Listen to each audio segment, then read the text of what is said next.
kalian semuanya pengen memindahkan anak dari sekolah lama ke sekolah yang baru, baik tingkat pendidikan SD, SMP, ataupun SMA, yang beda kabupaten atau beda kota, tapi masih dalam satu provinsi. Nah, tentu saja video berikut ini cocok untuk kalian tonton ya.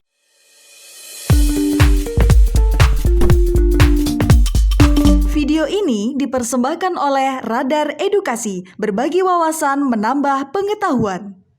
Halo teman-teman Radar Edukasi, pada video kali ini kita akan membagikan tata cara ataupun mekanisme bagaimana sih untuk kalian semuanya yang berkeinginan untuk memindahkan anak, baik untuk tingkat pendidikan SD, SMP, ataupun SMA, dan kalian ingin memindahkan berbeda kabupaten atau berbeda kota tapi masih dalam satu provinsi. Ada beberapa syarat yang perlu kalian perhatikan dalam hal ini. Untuk sebagai catatan aja, kalau sekalian mau memindahkan anak, pastikan bahwa anak kalian itu sudah memiliki surat rekomendasi diterima di sekolah baru. Jadi ketika nanti kita sudah melakukan cabut berkas di sekolah lama, anak kita itu pasti akan mendapatkan sekolah yang baru. Kalau misalnya kalian sudah mengurus surat pindah, kalian sudah cabut berkas yang lama, tapi kemudian kalian tidak menerima surat keterangan pindah sekolah dari sekolah yang baru, itu nanti akan susah ya teman-teman, karena nanti anak itu akan terkatung-katung. Untuk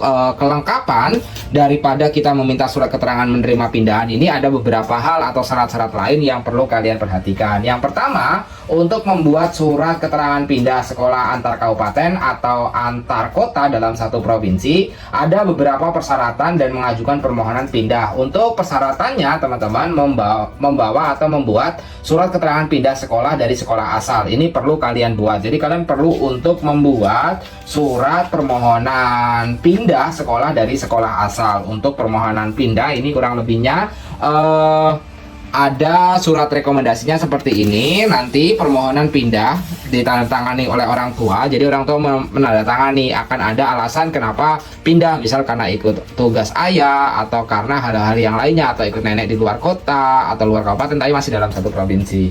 Terus selanjutnya, surat keterangan kelakuan baik. Ini biasanya diminta ya untuk pihak sekolah, surat keterangan berkelakuan baik. Terus surat keterangan formasi kelas dari sekolah tujuan. Nah, ini bisa kalian buktikan dengan surat keterangan menerima siswa pindahan dari sekolah tujuan. Terus yang selanjutnya adalah surat keterangan dari dinas, balai, kabupaten atau kota asal. Karena satu provinsi tentu saja beda dari dinasnya ya. Jadi harus ada surat keterangan pindah dari dinas. Jadi contohnya juga udah ada, sudah kita buatkan ya.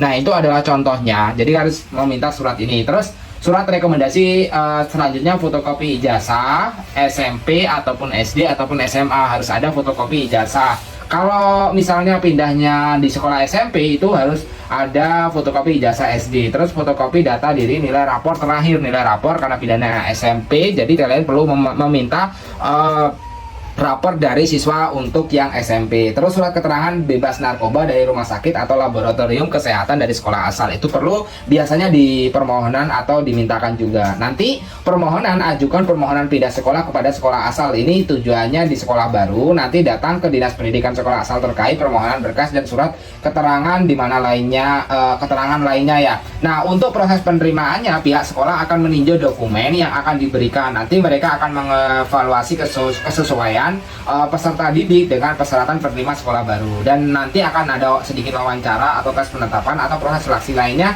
yang ditetapkan oleh sekolah. Jadi itu perlu untuk dibuat. Intinya teman-teman, untuk membuat surat keterangan pindah beda kabupaten sebenarnya tidak terlalu sulit ya. Yang pasti kalian harus ada penerimaan dari sekolah yang baru. Selanjutnya nanti bisa mengurusnya sendiri. Kalau proses pengurusannya itu berlibat atau mungkin teman-teman nggak mau ribet karena banyak kerjaan, teman-teman bisa meminta admin TU untuk proses pengurusannya, termasuk ke dinasnya. Jadi tidak harus datang, tapi mungkin ada biaya tambahan untuk biaya transportasi atau lain sebagainya. Kalau nggak ada ya syukur, kalau ada ya teman-teman itu kalau bagi kalian yang sibuk aja. Demikian video yang bisa kita buat, semoga saja melalui video ini bisa berguna dan bermanfaat bagi kalian semuanya.